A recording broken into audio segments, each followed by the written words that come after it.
Now it's time for us to take our practice one step further. We're going to take a look at the graphic organizer that we created last week for the book, The Cool Bean, and work on putting a paragraph together based on that graphic organizer. So if we think back to the one we just did with the 3 little pigs, it's really important for us to always start with which finger of our 5-finger retell. Take a second to think about it. Did you say characters? Well, you are correct. So I'm going to type our paragraph just for the sake of time, but you all can handwrite it on a piece of paper that you have lying around at your house, or you can type it as well. But we always want to remember when we start a paragraph, it's very important for us to indent or move over on the line just a little bit.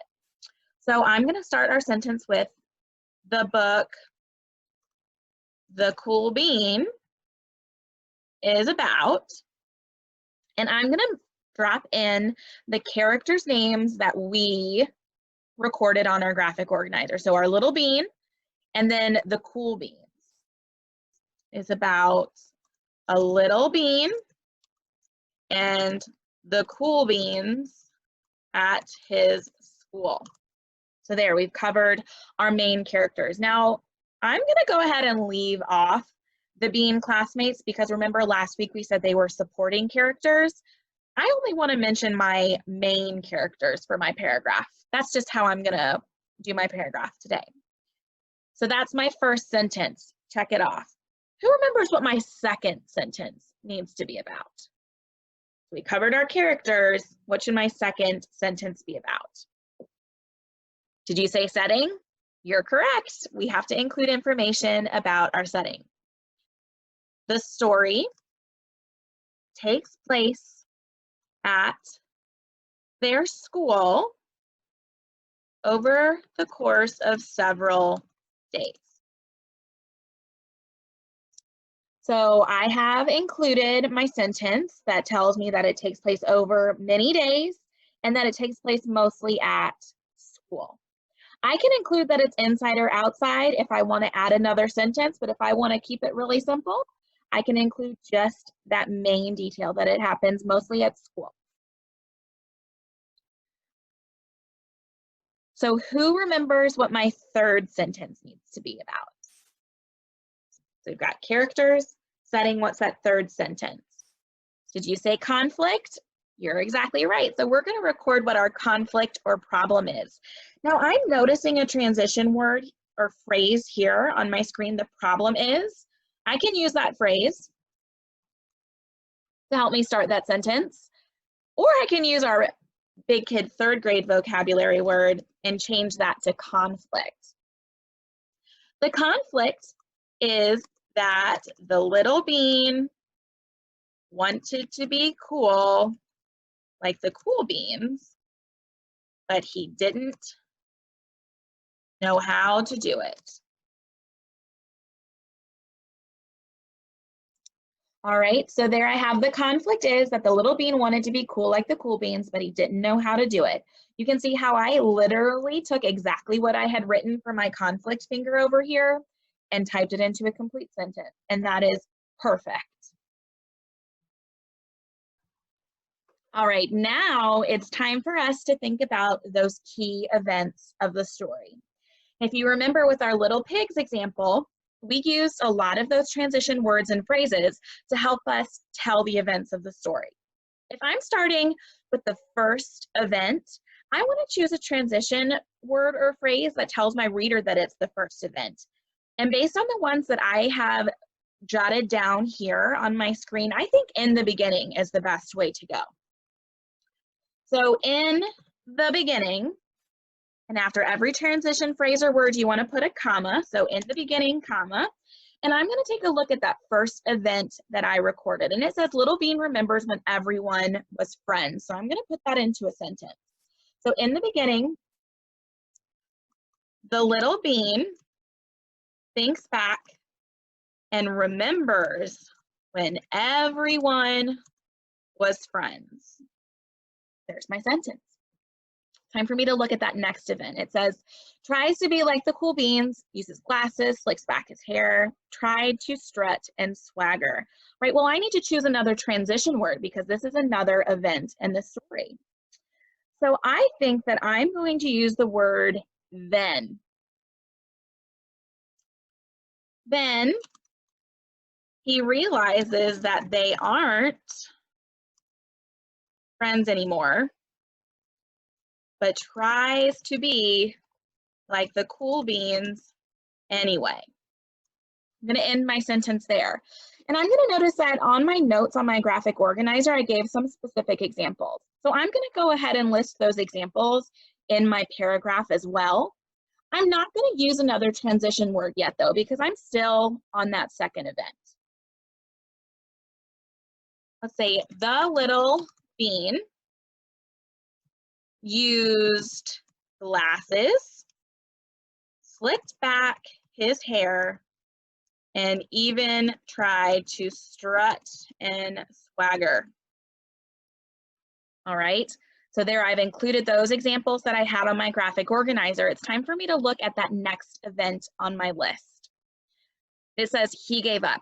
That's a pretty short event, but that's okay. All right, so I need to think of a transition word to help me put in that fourth event from my graphic organizer. Now I'm thinking that I want to use the word then one day the cool beans help him and show him kindness. So I'm going to type that in.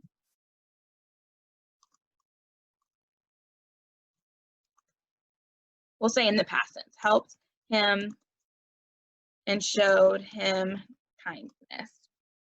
But I'm realizing that I have then here in my paragraph, but I also have then up here in my paragraph.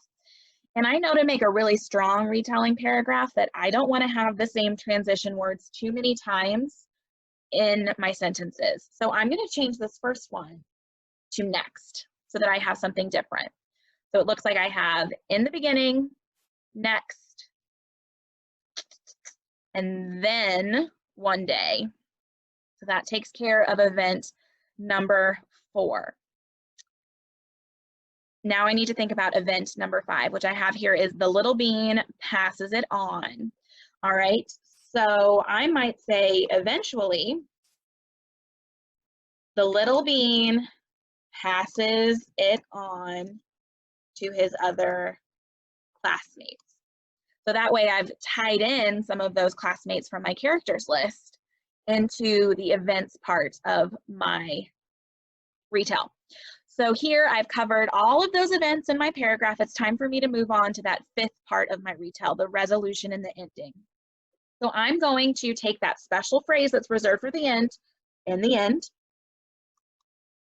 and I am going to figure out how to turn my notes here into a complete sentence. So my notes say, little bean becomes cool through acts of kindness and helping others, and he gets to hang out with the cool beans. So in the end, the little bean becomes cool through his acts of kindness and his ways of helping others.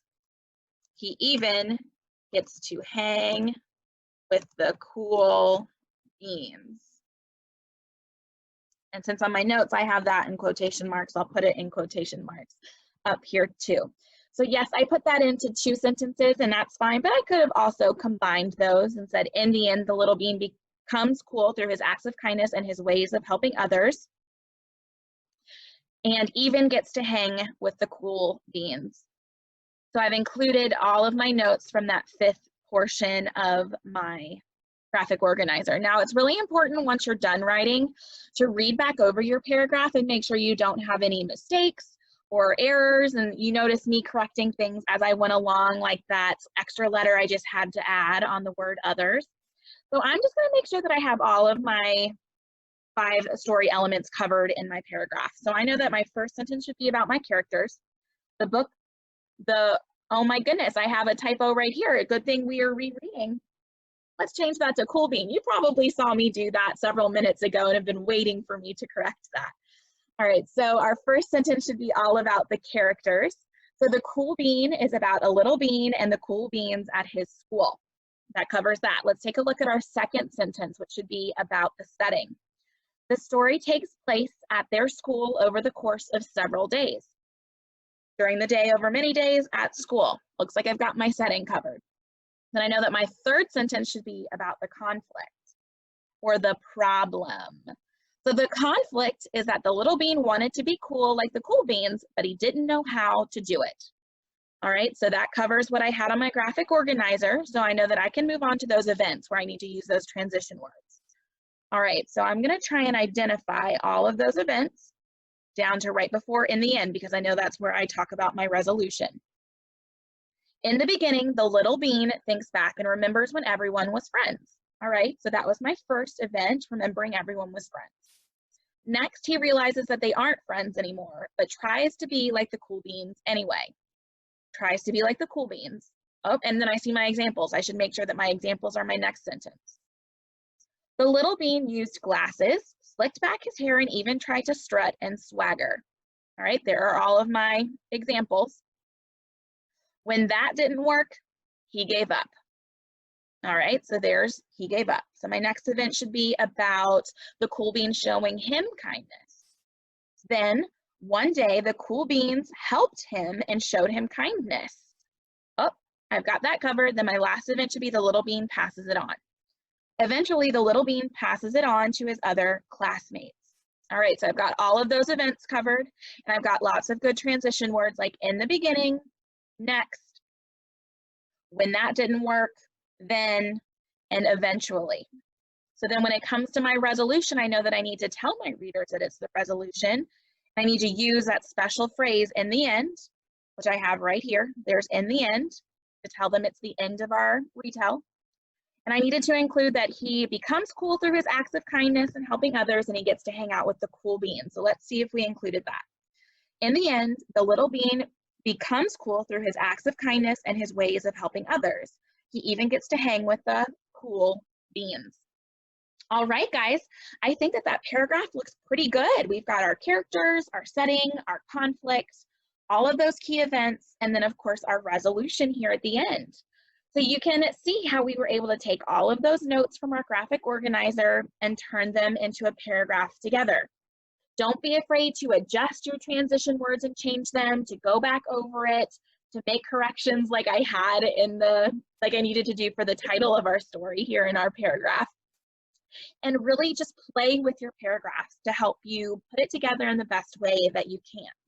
Just remember to always introduce your characters, your setting, and your conflict first, and then go into the events of the story before wrapping up with the resolution for that fifth element of our 5-finger retell. All right, everybody, I hope that that was helpful, getting to see how we went over an already completed paragraph to check for each aspect of our 5-finger retell graphic organizer, and then applying what we went over and practicing how to compose a paragraph together. This skill is going to be very important as we move into next week, because you will be asked to do this activity for a new passage in the language arts packet. Don't worry about that yet. Just focus on using your graphic organizer to compose your paragraph. And then we are going to help lead you through any feedback this week so that you're prepared for that activity next week to turn into us as a county assessment. That is all I have for you today. Happy reading and happy writing.